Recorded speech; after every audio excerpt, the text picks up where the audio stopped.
Bonjour, c'est Stéphane de Béziers Guimau. Alors là, c'est pour vous montrer une erreur qui est quand même assez fréquente. C'est une erreur de câblage. Alors vous allez voir, en fait, donc vous voyez, c'est un tableau qui est propre, c'est bien dimensionné au niveau de la section des conducteurs par rapport à l'ampérage des disjoncteurs. Il y a un interrupteur différentiel ici, qui a un 40 ampères. C'est mieux d'avoir un 63, mais enfin bon, c'est pas ce qui est plus grave. Et donc là, je vais aller sur une prise pour tester l'interrupteur différentiel. L'interrupteur différentiel est ça. Voilà. Alors, j'ai préparé tout ça. Hop. Le testeur est branché à la prise.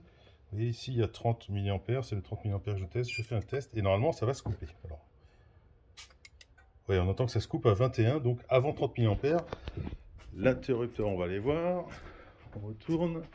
Je vais monter sur le tabouret pour montrer tout ça. Alors, l'interrupteur différentiel, c'est bien déclenché avant 30 mA, donc il fonctionne bien. Par contre, ce que je remarque quand même, c'est que la lumière reste allumée. Là, vous voyez, donc c'est coupé. Donc ça veut dire que l'interrupteur différentiel protège pas toute l'installation. Alors, donc je vais le remettre, mais on va essayer de comprendre pourquoi. Qu'est-ce qui se passe? Alors, le courant, il vient du disjoncteur de branchement. C'est pas un grand cours sur l'électricité que je vais vous donner. Mais vous voyez, nous, il faut qu'on comprenne. Vous voyez, la phase en rouge et en bleu, on voit le profil dans 10 mm². En fait, ils arrivent au bornier, en fait.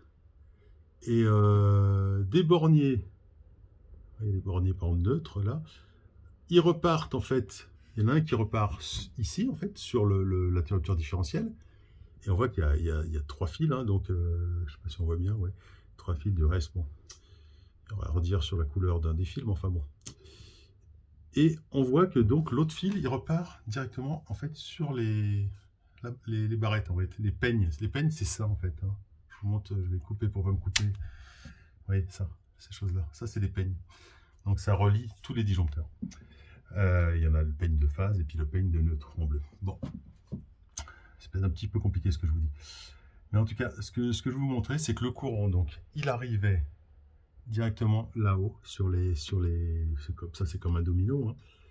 Après, il part là, donc il ressort ici, il va protéger toute cette rangée de disjoncteurs. Par contre, cette rangée-là, elle est alimentée directement, sans passer par l'interrupteur différentiel. Du coup, la lumière ne s'est pas coupée, parce que ça aurait du tout coupé, mais ça ne coupe pas du tout toute cette rangée-là. Ça veut dire qu'il y a quand même 1, 2, 3, 4, 5, 6, 7, 8... 8 disjoncteurs, 8 circuits qui ne sont pas protégés par l'interrupteur différentiel. Donc, et ça, c'est une anomalie, enfin, pour un électricien, c'est une anomalie, c'est grave, c'est une anomalie de câblage grave. Ça veut dire qu'on met une protection qui ne sert à rien, qui ne sert qu'à moitié. Voilà, c'était Stéphane de Béziers Guimau. C'est peut-être un petit peu technique. Je vais peut-être essayer de refaire la vidéo en plus simple. Voilà. À bientôt et j'espère que ça vous explique un petit peu l'importance de bien faire le diagnostic électrique et de bien couper le courant, faire des tests. C'est ce que je fais, voilà. Même si le client n'est pas là et voilà. On a une conscience professionnelle ou pas. Voilà. C'était Stéphane de Béziers Guimau.